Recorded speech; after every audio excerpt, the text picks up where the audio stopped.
Okey, Assalamualaikum ya. Salam sejahtera, salam kuasa ketiga. Jika audio jelas, boleh tolonglah maklumkan ya kepada saya dan share ramai-ramai. Saya tak boleh bercakap kuatlah. So share ramai-ramai dan juga sertai Telegram saya ya. Regi Jesse Rita Udin. Jadi bagi mereka yang menonton dan tahu alamat Telegram saya, boleh tolong kongsikan di ruang komen bagi mereka yang lain lah. Okay. So live hari ini saya nak jawab semua soalan yang berbangkit berhubung dengan cadangan-cadangan saya berkenaan penubuhan parti kuasa ketiga dan juga Reset Malaysia, atau secara ringkasnya formula yang akan mengubah lanskap politik negara buat selamanya. Terima kasih Muhammad Syam, JDT Jelas. Okay. Now sekejap.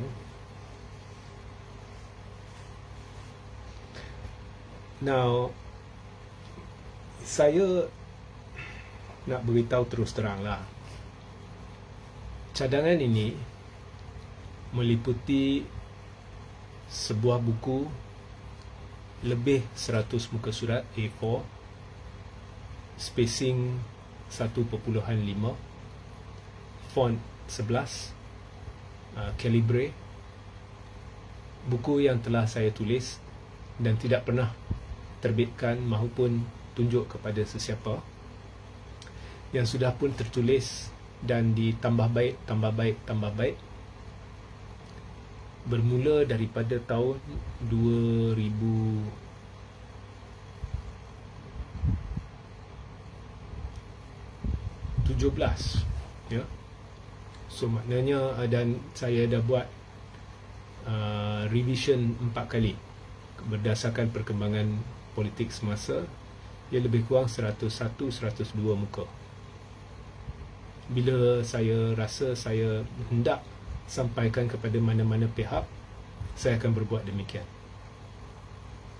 So agak terperinci, bukan agak, terlalu terperinci.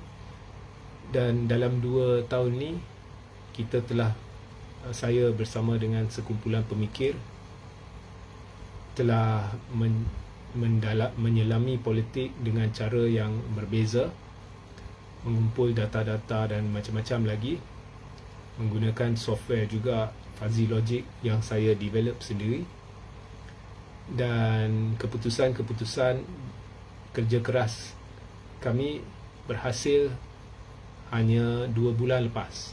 Baru saya dapat perspektif berbeza berkenaan politik negara. Dan ada sebab saya kata, yang saya beritahu, kalau PRU 16 sebagai contoh berlaku pada tahun depan atau awal tahun 2027, barisan dengan pakatan secara amnya tidak akan berubah begitu banyak. Dia maintain, kalau naik, naik sikit, kalau turun, turun sikit je, 1-2 kursi. Perikatan akan tergugat sedikit dan memang sah Anwar akan kekal sebagai Perdana Menteri. Okay. So ini saya akan pegang dengan pendirian itu. So jika anda ada soalan, anda boleh bertanya di sini, kumpul di sini sementara saya memulakan penjelasan saya ya. Nah, untuk memulakan penjelasan ini yang akan berakhir dengan perkara-perkara yang tidak pernah saya sebut. Formula ini adalah formula kuasa ketiga yang akan mendominasi PRU 16. Kalau PRU 16 seawal suku pertama tahun depan pun sekalipun, dia akan dominasi. Dan memang dia MP-MP yang berkait dengan parti kuasa ketiga ini akan tentukan siapa PM. Okey. So anda dengar sampai habis. Ia juga merangkumi perkara-perkara yang menyelesaikan segala apa masalah yang berbangkit selama ini berkenaan dengan kegagalan sebagai contoh MPMP untuk benar-benar menjiwai semangat Perlembagaan Persekutuan dari sudut fungsi mereka, ya, semua masalah kepartian, semua ya, saya dah ambil pertimbangan. Saya mulakan dengan meringkaskan apa yang telah saya sebut. Okey, apa masalah sekarang yang kita hadapi? Masalah pertama yang saya nampak, saya berpendirian Undang-Undang Anti Lompat dari sudut semangat dia bertentangan dengan semangat asal Perlembagaan Persekutuan sebelum ianya dipinda untuk melibatkan Undang-Undang Anti Lompat.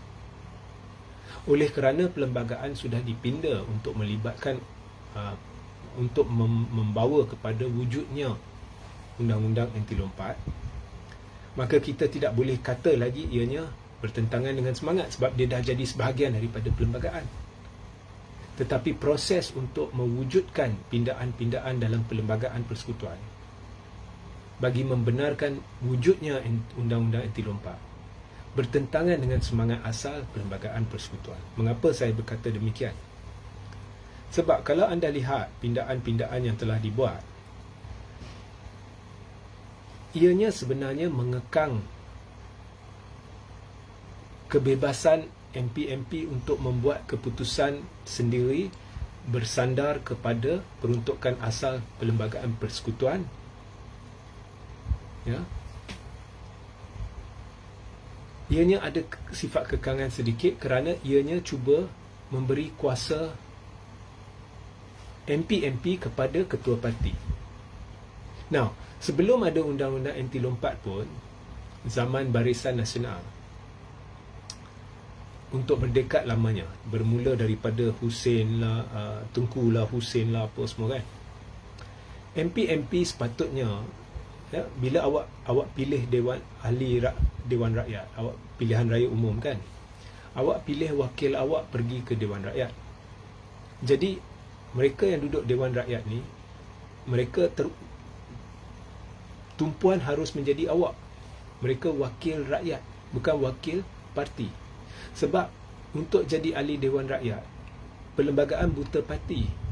Dia tak kata awak perlu menjadi anggota mana-mana parti baru boleh jadi ahli Dewan Rakyat.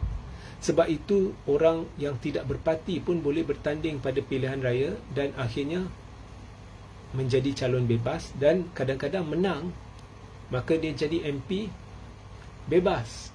Dia tidak terikat dengan mana-mana parti. Ya.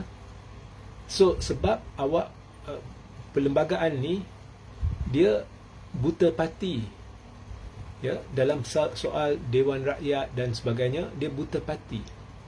Sebab awak pilih wakil awak ke Dewan Rakyat untuk mewakili awak. Dia wakil rakyat, bukan wakil parti. Tetapi lazimnya parti politik menjadi rumah kepada ramai MP. Dan bila calon-calon yang bertanding di bawah satu parti, lebih-lebih lagi parti yang sudah lama, maka mudah bagi rakyat di satu-satu kawasan ketika kempen mengenali calon itu tanpa perlu calon itu berkata apa-apa, kerana orang sudah kenali parti, orang sudah kenali rumah dia. Oh, dia ni UMNO, maknanya ideologi dia macam ini, dia percaya benda ni. So 50% usaha dia sudah tercapai. 50% lagi dia cuma perlu pergi jelaskan kepada rakyat di kawasan dia, kalau awak pilih saya, apa yang saya boleh lakukan untuk awak. Ya. So itu kelebihan menjadi ahli parti. Tambah pula dari sudut pendanaan, bila hendak buat ceramah, nak jemput dia ni, nak jemput dia tu, semuanya memerlukan wang. Nak pacak bendera, nak edarkan risalah ke flyer ke apa ke, nak adakan jentera-jentera, semuanya memerlukan wang. Jadi bila ada rumah, tuan rumah itu boleh sediakan wang untuk anda berkempen.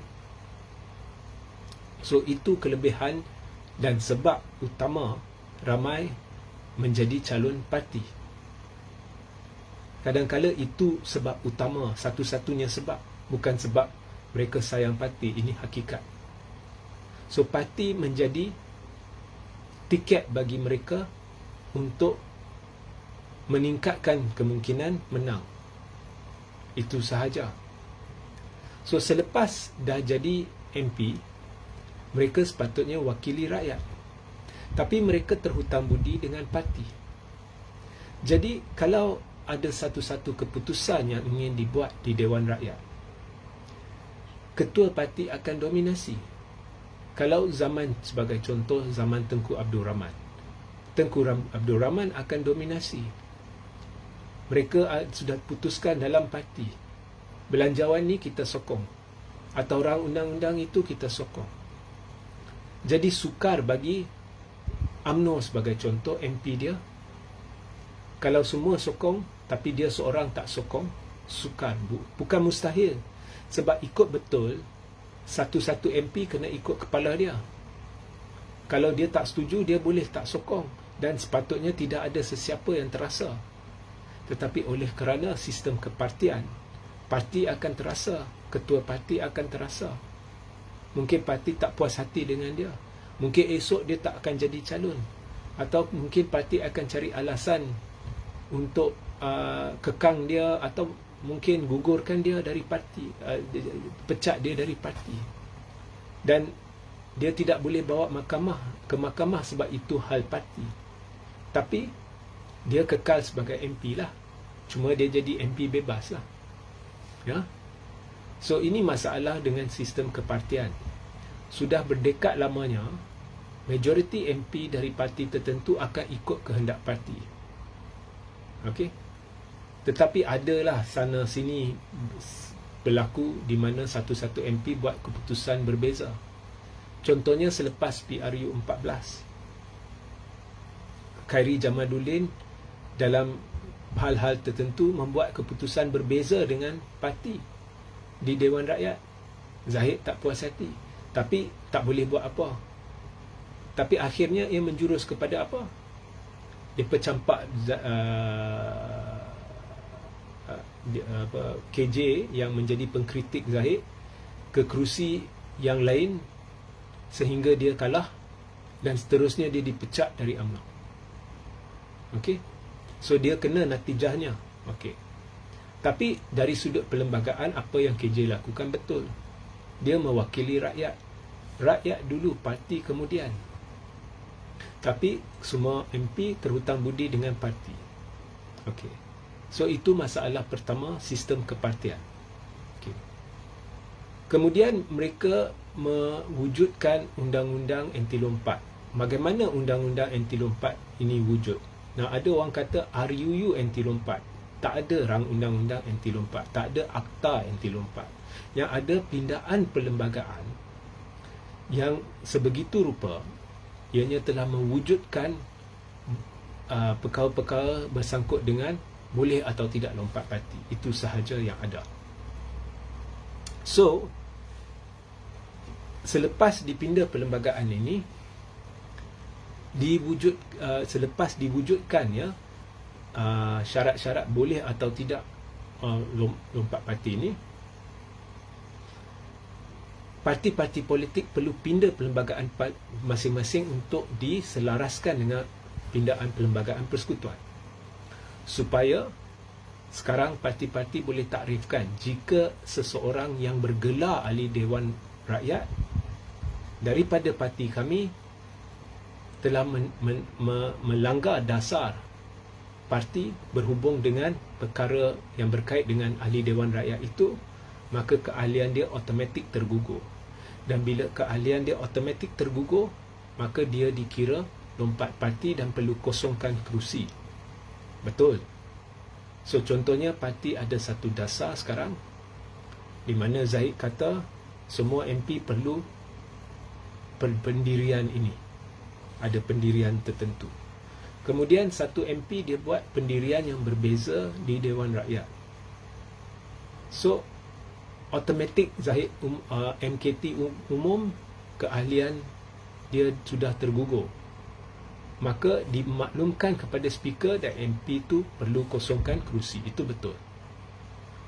Tetapi parti tidak boleh atasi perlembagaan. Jika dasar yang dilanggari oleh MP itu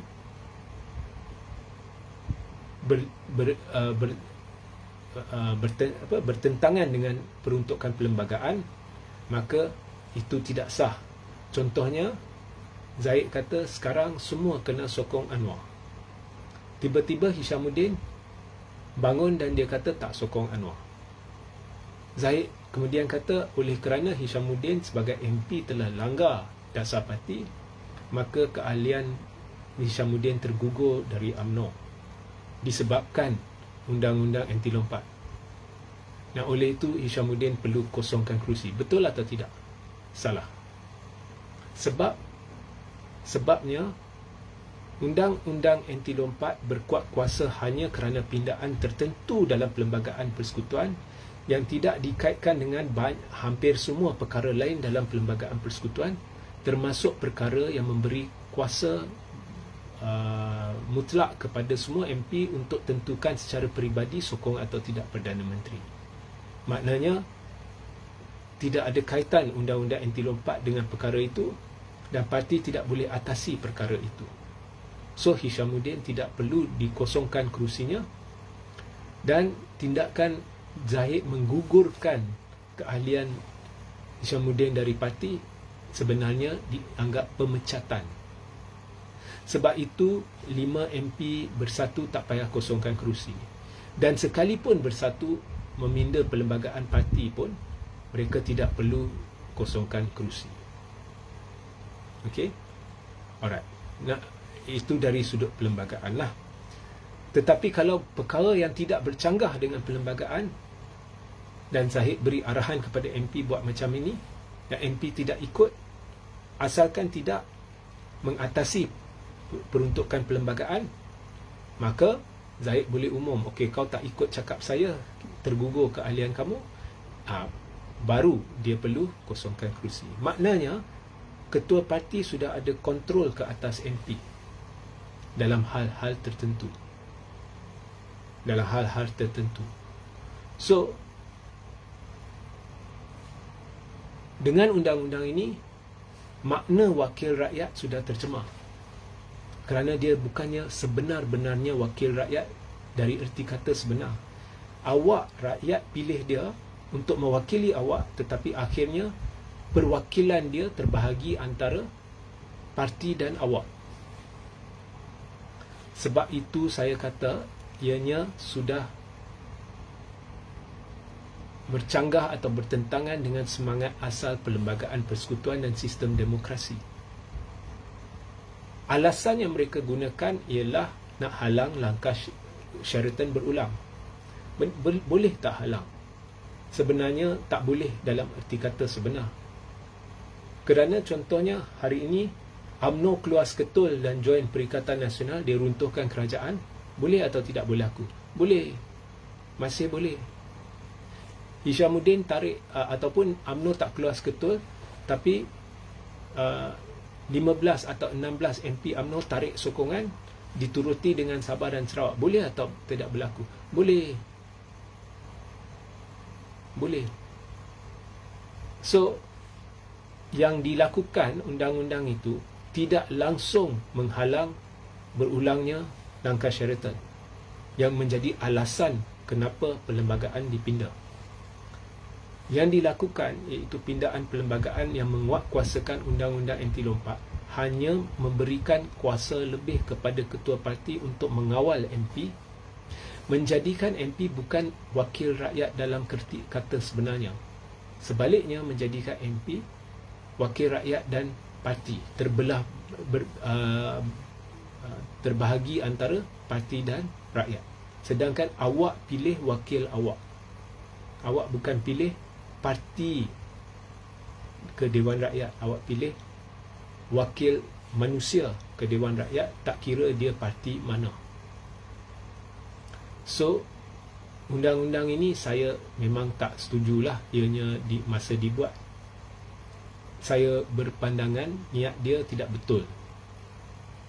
Tetapi akhirnya terbukti banyak loophole dalam undang-undang itu. Apabila contohnya 4 atau 5 adun dari Sabah telah keluar bersatu pun mereka tak perlu kosongkan kerusi. So sekarang tiba-tiba Azalina atau siapa hari itu beria-ia bincang nak cadangkan nak bincang lanjut bagaimana nak perkasakan undang-undang anti lompat. Bagi saya, kalau saya secara peribadi, saya akan syorkan ianya diubah balik kepada keadaan asal tanpa undang-undang anti lompat. Sebab wakil rakyat patut mewakili rakyat.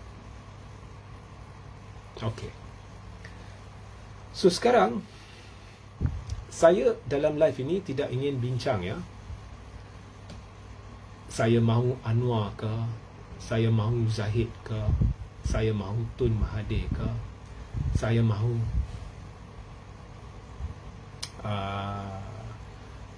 Muhyiddin ke, saya mahu Hadi ke. Dalam live ini ianya ditujukan kepada semua dan khususnya kepada anda rakyat. Ya. Okey. Now, ada satu komen yang baru ditulis oleh Normawati Haji Mahat. Dia tulis, dalam konteks penubuhan sebuah kerajaan, dasarnya the party builds a government, maka berlaku anggapan bahawa parti adalah lebih kuat dari kerajaan. Now, saya tak setuju awak kata dasarnya the party builds a government. Itu tidak betul. Itu adalah norma, tetapi itu bukannya bersandar kepada semangat Perlembagaan Persekutuan. Badan Perundangan MP perlu mendukung imbangan kuasa dalam sistem demokrasi di antara badan perundangan dan badan kerajaan. Maka apabila ahli badan kerajaan adalah sebahagian daripada ahli badan perundangan, maka kehendak undang-undang dan pentafsiran dilakukan. Ya, that's all correct. Okay. So, okay ya. Alright. So, sekarang kalau awak ingat, ya, saya dah jelaskan, awak lihat PRU 14. Tun Mahathir menang atas tiket PKR, tapi dia tak pernah jadi ahli PKR. Pada ketika itu dia jadi ahli Bersatu, dan dia menang atas tiket PKR. Semua menang atas tiket PKR. Lim Guan Eng yang merupakan ahli DAP menang atas tiket PKR, tapi dia tidak menjadi ahli PKR, dia hanya ahli DAP. So maknanya pada PRU 14, majoriti yang diperolehi semua MP-nya adalah MP yang menang atas tiket PKR. Now, katakan pada ketika itu ada undang-undang anti lompat. So PKR membuat satu keputusan dan dia suruh semua MP-MP ikut. Now, kalau MP-MP Tun Mahathir tak ikut atau Lim Guan Eng tak ikut, boleh tak PKR pecat Tun Mahathir dan Lim Guan Eng? Tak timbul pun soal nak pecat sebab mereka bukan ahli parti. Jadi tak timbul pun soal mereka perlu ikut atau tidak. Jadi mereka tidak terkekang dengan PKR. Ini menjadikan mereka lebih berpihak kepada rakyat, bukan parti. Mereka boleh dengar parti, tapi akhirnya mereka membuat keputusan peribadi masing-masing bersandar kepada rakyat. Of course, Tun Mahathir masa tu adalah ahli Bersatu. Jadi masih bermasalah kerana dia perlu dengar Bersatu, ya, majlis tertinggi dia. Lim Guan Eng perlu dengar majlis tertinggi DAP dan sebagainya. Tetapi dari sudut kacamata PKR, mereka bebas dari PKR walaupun menang atas tiket PKR. So, itu adalah satu petanda yang saya beri kepada penyelesaian parti kuasa ketiga yang saya sebenarnya fikirkan pada 2015 dan tulis pada 2017. Okey, itu satu ya. Jadi apa yang saya cadangkan ialah diwujudkan satu parti kuasa ketiga. Of course, nama dia tak semestinya parti kuasa ketiga. dia boleh jadi parti perpaduan, dia boleh jadi parti bangsa Malaysia, apa jua nama. Dan ada parti-parti yang wujud yang sudah didaftar di ROS, dan dari sudut pendaftaran status dia aktif, walaupun dia dari sudut pergerakan dia tak aktif. Maknanya dia tak ada aktiviti, dia seolah-olah tak berfungsi, tapi dia ada presiden dia atas kertas. Parti ini kita pindah perlembagaan dia, di mana sesiapa yang menjadi ahli parti tidak boleh bertanding di pilihan raya umum mahupun negeri. Maknanya mereka hanya menjadi pentadbir parti, dan perlu ada syarat tertentu mereka untuk boleh bertanding bagi jawatan-jawatan seperti presiden, timbalan presiden, naib presiden dan sebagainya. Syarat-syarat itu termasuk tahap pendidikan tertentu, ada pengalaman tertentu, contohnya dalam dunia korporat ke, atau dunia perubatan ke sini, ke pendidikan, macam-macam. Okey, semua tentukan, iaitu wujudkan satu senarai syarat-syarat supaya mereka yang menjadi pentadbir perlu sama ada dari teknokrat, golongan teknokrat, ataupun golongan yang orang istana sebagai contoh. Dan itu penting, orang istana, ya. Orang istana merangkumi satu kumpulan yang besar, saudara mara kepada istana, kepada orang-orang yang berkait dengan istana. So teknokrat, orang-orang istana, orang-orang golongan profesional, orang-orang yang telah ada budi dan sumbangan kepada negara, contohnya telah menjuarai, mewakili Malaysia bagi badminton, ya, Datuk Lee Chong Wei ke siapa ke. Ini semua layak untuk bertanding bagi jawatan-jawatan dalam parti. Now, kalau rakyat memang dia akan cari keahlian, tapi ahli-ahli kena tahu, dan pentadbir-pentadbir kena tahu bahawa mereka tidak boleh bertanding pada pilihan raya. Namun mereka boleh dilantik menjadi senator. So, kita ada satu parti yang berpotensi melahirkan senator-senator. Okey, tapi tidak ada sesiapa boleh bertanding bagi Dewan Rakyat. Maknanya tidak ada sesiapa dari parti itu boleh jadi Perdana Menteri. Kemudian parti ini dinasihati oleh satu Presidential Council. Presidential Council ini kita boleh letak wakil-wakil daripada parti-parti yang ada. Itu terpulang kepada parti itu, atau dia nak letak orang dia sendiri. Contohnya kalau letak dari wakil-wakil parti yang ada, di situ duduklah Hadi Awang, Muhyiddin, Tun Mahathir, semua dia duduk Presidential Council. Atau parti itu tentukanlah siapa dia nak letak. Kemudian bila sampai pilihan raya umum ke-16 sebagai contoh, Parlimen dah bubar, kan? So tidak ada lagi timbul isu anti lompat ke apa ke, sebab Parlimen dah bubar. Aku janji pun semua tak timbul.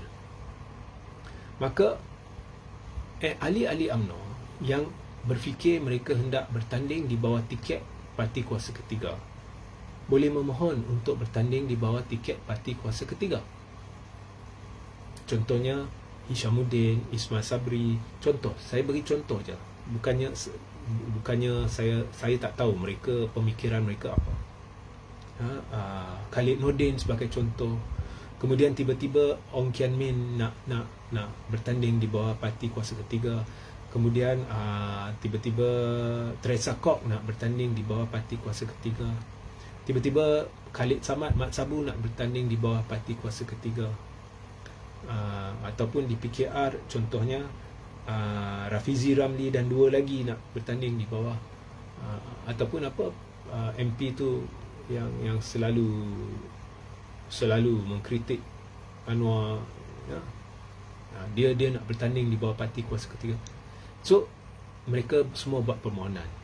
Kemudian parti kuasa ketiga, kepimpinan dia bersama lembaga penasihat akan membuat tapisan dan buat keputusan. jika sekurang-kurangnya 50 heavyweight daripada parti-parti yang ada, PKR, UMNO, PAS, Bersatu, sekurang-kurangnya 50 heavyweight ada. Dan kemudian 100 lagi sama ada biasa ataupun dia ada status tapi mungkin tahap pemimpin bahagian kecawangan dari parti-parti lain, menjadikan jumlah 150 calon. Tapi mesti ada 50 heavyweight, nama heavyweight seperti Ong Kian Min, Hishamuddin Hussein, 50 heavyweight. Dan mereka bertanding di PRU 16 tanpa keluar dari parti masing-masing. Okey, so diumumkan ini 150 calon. Mereka kena berani dipecat dari parti. Katakan Zahid tak puas hati, Hishamuddin mengapa pergi bertanding di bawah tiket parti kuasa ketiga. Jadi Zahid kata okey, kita pecat Hishamuddin. Maka Hishamuddin perlu terima benda tu. Dia tak perlu takut. Kalau dia takut tak jadilah. So mungkin ada yang akan dipecat, mungkin ada yang tidak dipecat. Saya berpendapat sebahagian besar tidak akan dipecat oleh parti masing-masing kerana mereka nak lihat kesudahannya. Mereka takut tiba-tiba parti kuasa ketiga menang besar dan jadi kingmaker. Maka jika mereka pecat dan putuskan hubungan dengan ahli-ahli mereka yang telah bertanding di bawah tiket parti kuasa ketiga, maka sukar bagi mereka kemudian bercatur dengan parti kuasa ketiga untuk tubuh kerajaan. Jadi mereka akan main tunggu dan lihat. So saya percaya ramai tidak akan dipecat. Dan calon-calon ini of course mereka tak boleh jadi ahli parti kuasa ketiga. Mereka cuma bertanding di bawah tiket parti kuasa ketiga. Nah, keputusannya saya beri 99%, ya, 99% ya, jaminan bahawa sekurang-kurangnya 50% daripada 150 calon itu akan menang. Ia akan membawa satu pengujaan tahap luar biasa, ya, di kalangan pengundi Cina dan pengundi Melayu. Saya jangkakan jika daripada 50 heavyweight ini, agihan pecahan dia adalah sekurang-kurangnya 30% Melayu dan selebihnya 20% Cina dan India dan Sabah dan Sarawak, ya, campur aduk lah 20% tu, dan selebihnya 100 calon yang lebih tu sekurang-kurangnya 50 hingga 60%, tadi 50 hingga 60% Melayu dan selebihnya Cina, campur India, campur Sabah, campur Sarawak. Semualah, tak payah nak 50 calon ke apa, semua 150 calon. Bukan hanya separuh akan menang, sekurang-kurangnya 40% orang Melayu akan sokong parti ini, 45% lah, dan sekurang-kurangnya 30% Cina akan sokong parti ini, dan parti ini akan menang besar dan menjadi kingmaker utama pada PRU 16. Dan pada masa itu UMNO, PKR dan sebagainya akan tertakluk kepada keputusan akhir parti ini bagaimana nak tubuh kerajaan. Dan jika oleh kerana calon Sabah pun sudah masuk, calon Sarawak pun sudah masuk, calon ini pun sudah masuk, jadi oleh kerana bila mereka nak cerita bagaimana nak bekerjasama untuk membentuk kerajaan menjadi rumit, akhirnya berkemungkinan besar parti ini, MP-MP yang menang di bawah parti ini akan tentukan siapa calon mereka bagi jawatan Perdana Menteri, dan kemudian Perdana Menteri itu akan tubuh kerajaan dengan memilih ahli-ahli daripada parti ini, MP-MP daripada parti itu untuk masuk kerajaan, dan mungkin MP-MP daripada parti-parti lain seperti PKR, UMNO dan sebagainya untuk melengkapkan kerajaan. ini akan membawa kepada kerajaan perpaduan dalam erti kata sebenar. Dan secara tidak langsung, parti ini memang menjadi parti perpaduan yang menjadi benih kepada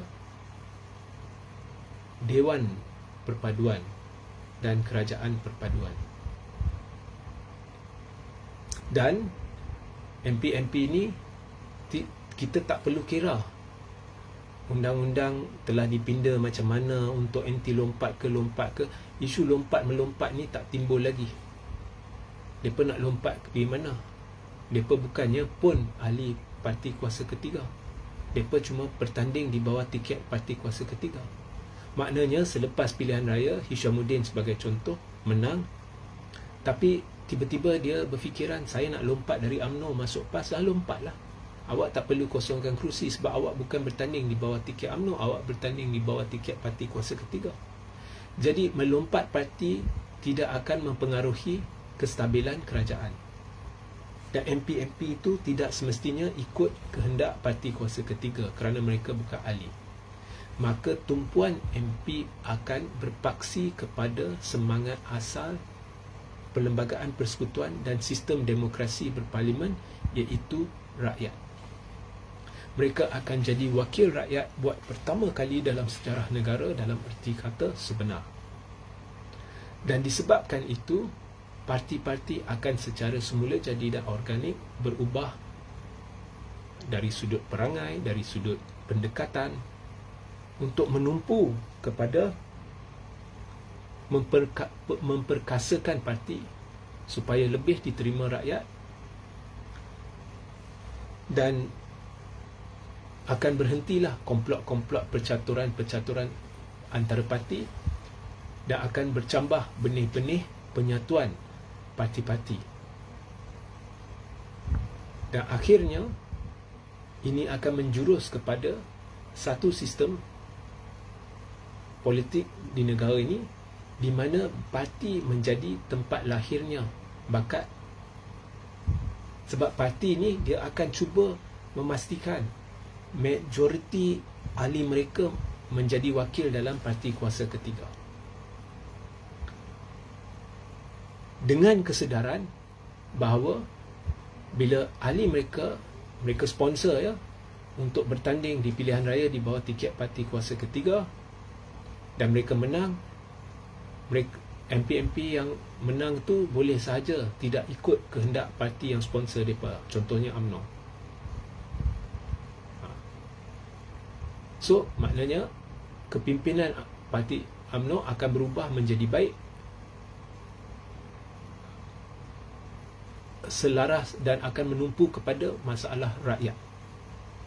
So beransur-ansur parti juga akan fikir berkenaan rakyat supaya memastikan hubungan mereka dengan MP-MP yang menang ni sentiasa erat.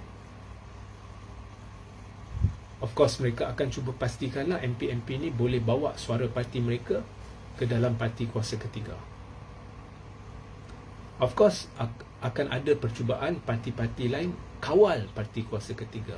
Mereka akan cari teknokrat, mereka akan cari peguam ke siapa ke untuk pergi jadi ahli parti kuasa ketiga dan kemudian bertanding dalam parti kuasa ketiga dan menang pertandingan parti kuasa ketiga supaya dia duduk dalam majlis tertinggi parti kuasa ketiga, dan secara tidak langsung mereka cuba kawal parti kuasa ketiga. Tetapi saya tak fikir benda tu akan membawa sebarang impak kepada MP, sebab jangan lupa MP tu tak semestinya ikut kehendak parti kuasa ketiga sebab dia bukan ahli parti kuasa ketiga. Jadi lama kelamaan semua parti akan sedar mereka kawal parti kuasa ketiga ke tak kawal parti kuasa ketiga ke tidak akan bawa beza. MP-MP tetap akan membuat keputusan akhir. Saya tak terkejut akhirnya semua parti akan mula fikir kita ni relevan tak?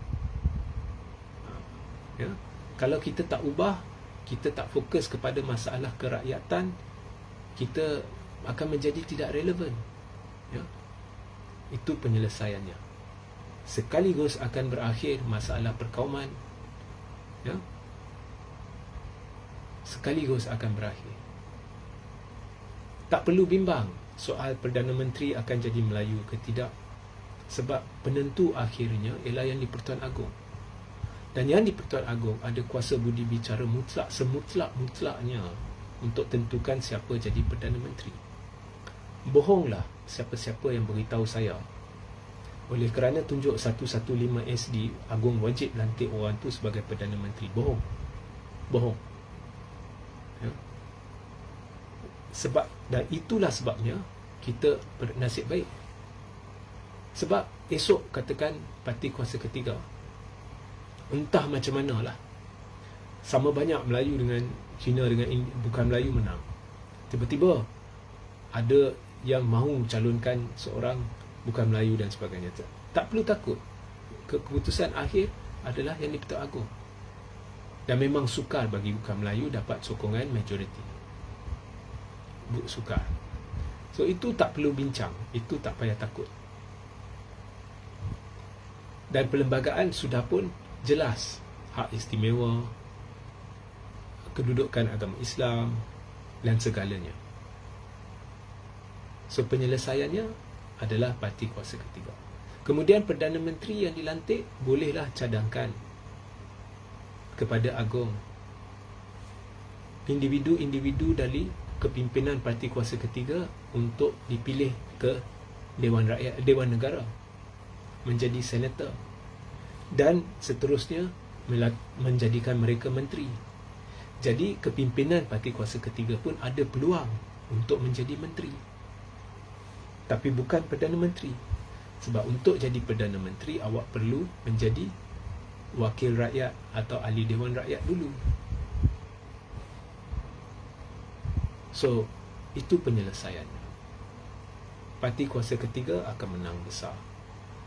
So, ini juga menjawab soalan beberapa individu yang bertanya saya. So, macam mana pula kalau parti kuasa ketiga, MP-MP tak ikut cakap parti kuasa ketiga, mereka dipecat tak, atau tergugur keahlian? Tak timbul pun soal itu. Tak timbul pun. Mereka bukan ahli parti kuasa ketiga. Ya. So itu penyelesaiannya.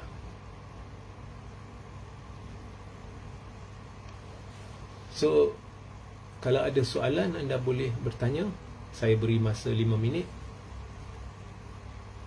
Of course, cadangan ini tidak akan disukai oleh pihak tertentu dan akan disukai oleh pihak tertentu. Tetapi lanskap politik negara akan berubah. Parti-parti akan mula berfikir secara mendalam hala tuju mereka jika tertubuhnya parti kuasa ketiga ini. Kerana akhirnya mereka hilang kawalan terhadap MP. Akan ada ketakutan. Contohnya Zahid, kalau saya sponsor calon ni jadi ahli, walaupun dia bertanding di bawah tiket parti kuasa ketiga, saya setuju, dia boleh, dan dia menang, kemudian dia jadi MP, lama-lama dia ada duit lah. Bila dia ada duit pilihan raya depan, dia tahu dia boleh bertanding kalau saya tak tolong dia. Jadi mungkin dia besar kepala, dia tak mau dengar cakap saya. Ini semua akan, pemimpin parti akan fikirlah. Jadi beransur-ansur mereka akan berubah. Mereka tidak akan cuba kawal MP, tetapi sebaliknya berbincang dengan MP, kerana MP lebih tahu, okey, apa yang awak cadangkan. Ya, bukan hanya parti yang memaksa MP ikut kehendak parti, tapi parti akan dengar MP. Maknanya parti lebih bersifat rakyat, mewakili rakyat.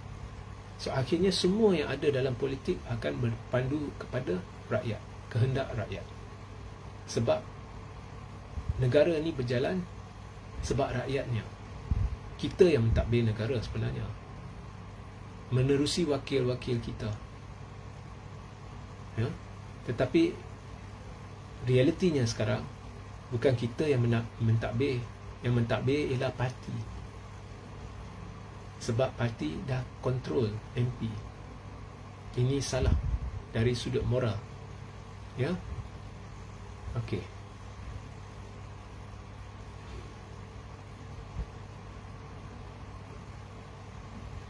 Boleh diubah kerajaan diwakili oleh KSU dalam bidang kementerian masing-masing. Okey. Ya, so ada soalan tambahan? Tak ada soalannya. So itu penjelasan saya. Inilah yang akan reset Malaysia.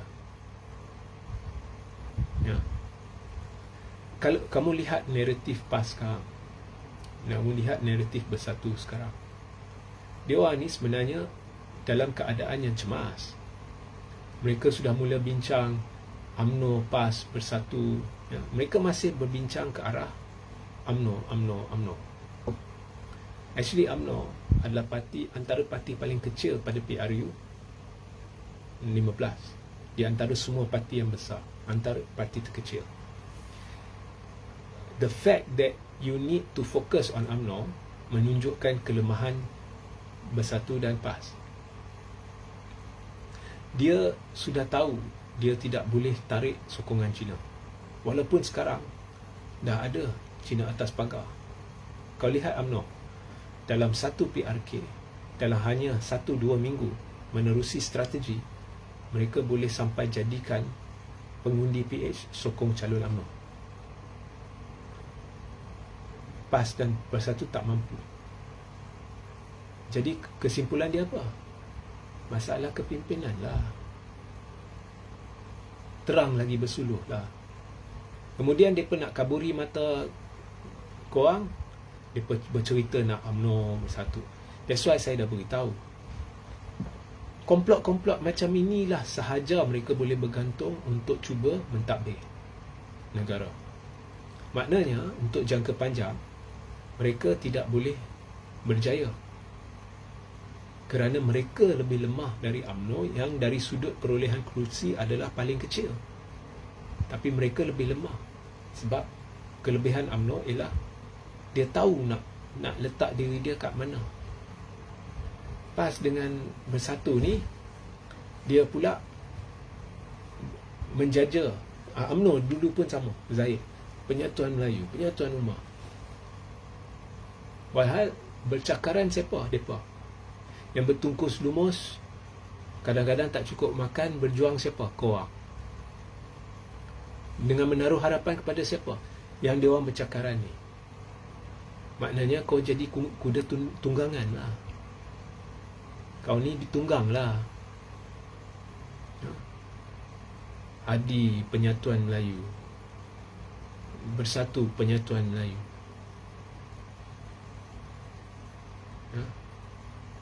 Kau ditunggang lah.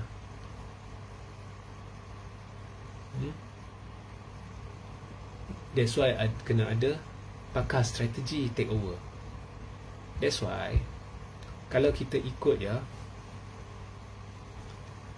kalau awak betul-betul hayati lah.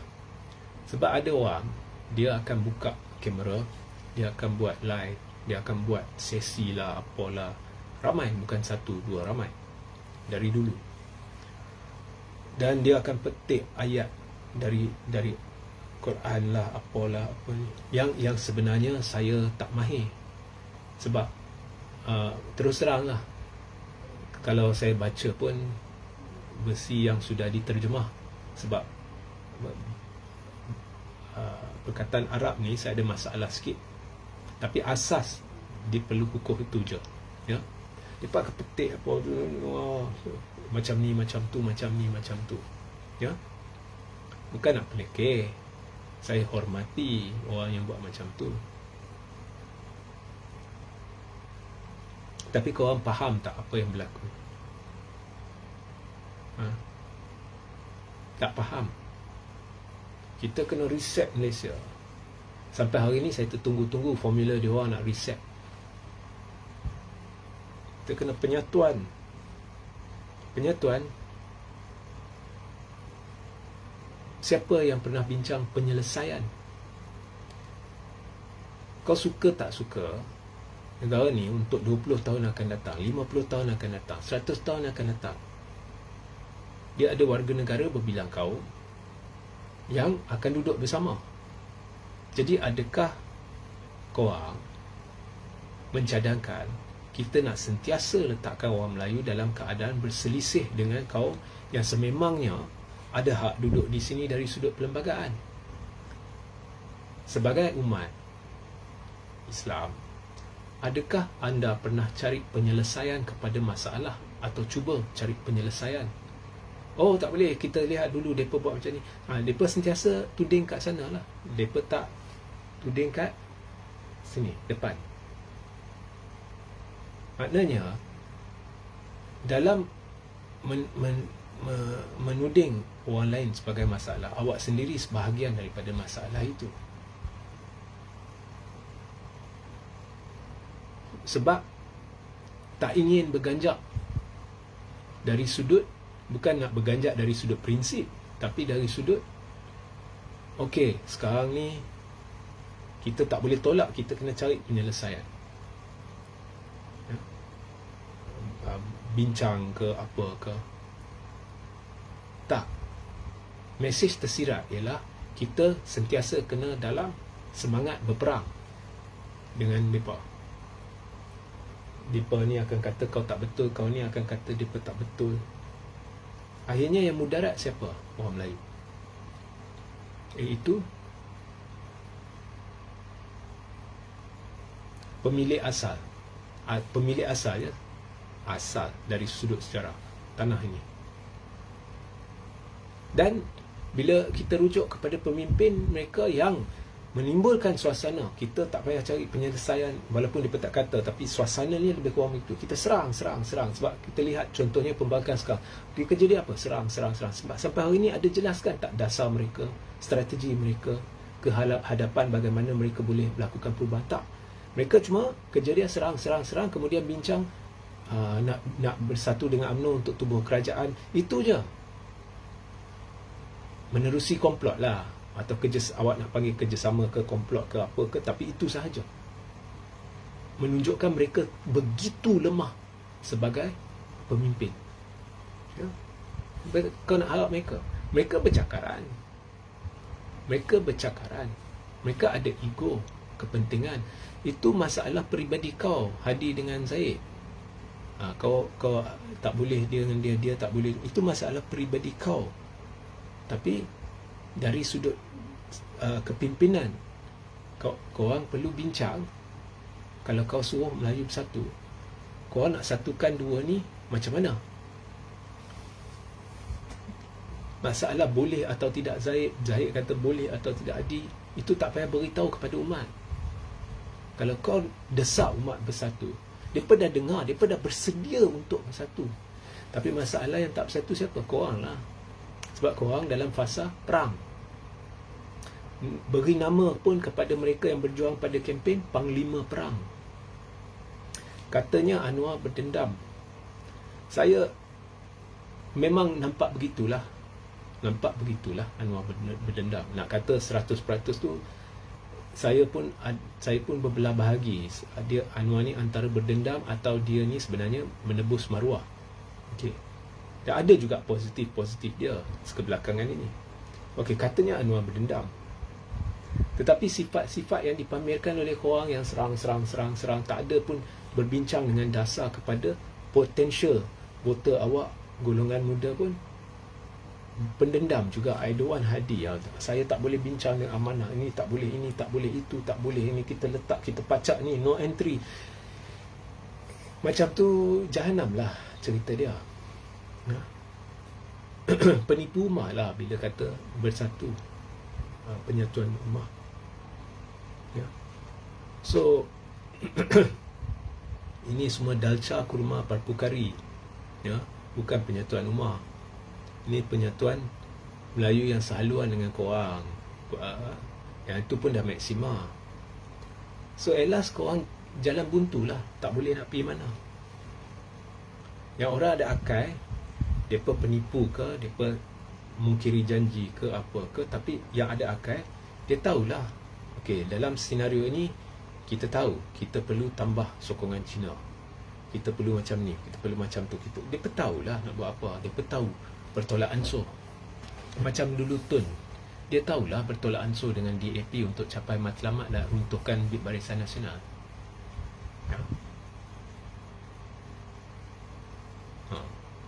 Dan awak confuse kan pengikut anda. Mungkin ada yang dengar hari ini yang akan kata, tak boleh, saya tak terima apa Regi cakap. Walhal yang cakap begitu pentaksub Tun Mahathir. Saya pun penyokong mendukung prinsip perjuangan Tun Mahathir. So mereka jadi hipokrit. Sebab apa? Sebab Tun dulu buat. Dia kerjasama dengan DAP. Tun yang dulu kata Lim Kit Siang is racist, DAP is racist. Kemudian dia duduk sepentas dengan mereka, dia kata saya dapati DAP sudah berubah. Dulu macam ni, sekarang macam ni. Sebab Tun nak kalahkan Barisan Nasional Najib. Ya. Korang lupa. So korang pun confused. Sebab apa? Sebab terbawa-bawa dengan orang yang korang harap untuk menyatukan Melayu, sedangkan mereka memecah menjadi sebahagian daripada masalah pemecahan orang Melayu. Dan masalah lagi satu, penyokong-penyokong parti ni, termasuk aktivis dan sebagainya, dan secara tidak langsunglah pemimpin parti, DAP nak pecah belahkan orang Melayu. Banyak kali saya dah dengar. Maknanya kau mengaku kau lemah lah, sampai boleh dipecahkan oleh DAP lah.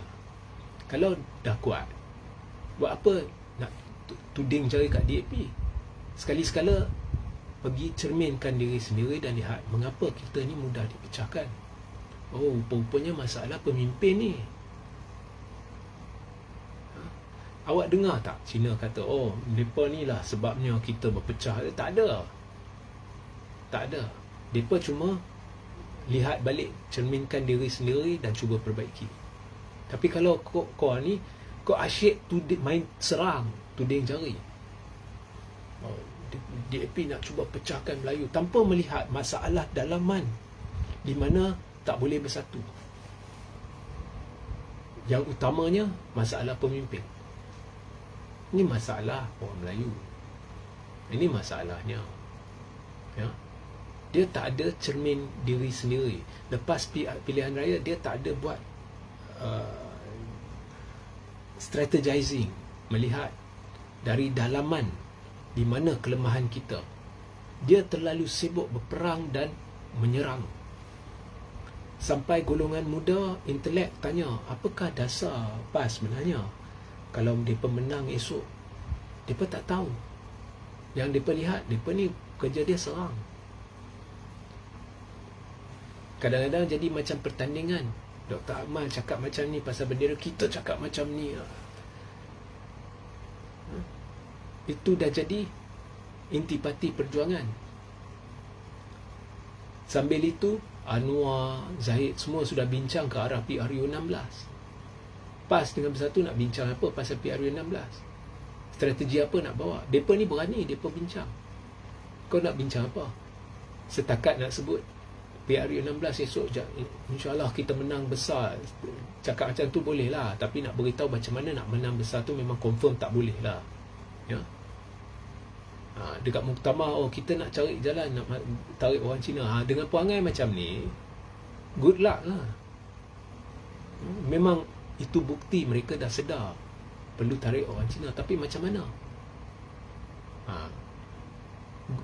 Selamat mencubalah. Okay. So formulanya ialah parti kuasa ketiga. Okay. So siapa nak usahakan dulu, saya tak kisahlah. Mana tahu Anwar dengar ni, dia nak usahakan benda ni, atau dia nak bawa bincang dengan Zaid, atau dia nak bawa bincang dengan dia ni, jom kita usahakan. Tak kisahlah. Siapa juga usahakan, akhirnya bila ianya tertubuh, ia menjurus kepada MP-MP ni dapat kebebasan. Tapi kena ikut betul-betul lah. MP-MP ni benar-benar mewakili rakyat. Kalau mereka ambil idea saya tapi mereka ubah suai, itu semua tak akan jadi apa-apa lah. Ya. So anda boleh terus komen dan beri atau tanya soalan. Jika soalan terkumpul lebih banyak, mungkin saya akan dedah lebih banyak lah.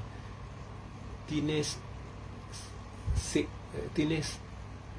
STK, adakah possibility Anwar tinggalkan DAP dan bersama PAS kerana masing-masing mempunyai 40 lebih ahli parlimen? I don't know. In politics, anything is possible. But Anwar terhutang budi dengan DAP. Okey.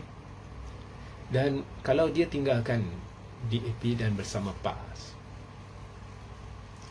perlu setujulah Anwar kekal Perdana Menteri. Ya? Dan PAS, sejarah dia, kita dah lihat, dia parti politik dulu, organisasi Islam kemudian. Akhirnya dia boleh kerjasama dengan pihak, saya lihat dari sudut sejarah, ya. Akhirnya dia boleh kerjasama dengan mana-mana pihak untuk jadi sebahagian daripada kerajaan. Ini faktor sejarah, ya. PAS tak payah marah. Saya terus terang, saya condong ke arah PAS. Tetapi dari sudut fakta, saya tetap sebutlah, ya. So anything is possible, ya. Anything is possible. Okey, sehingga kita berjumpa di lain masa. Assalamualaikum, salam sejahtera, salam kuasa ketiga.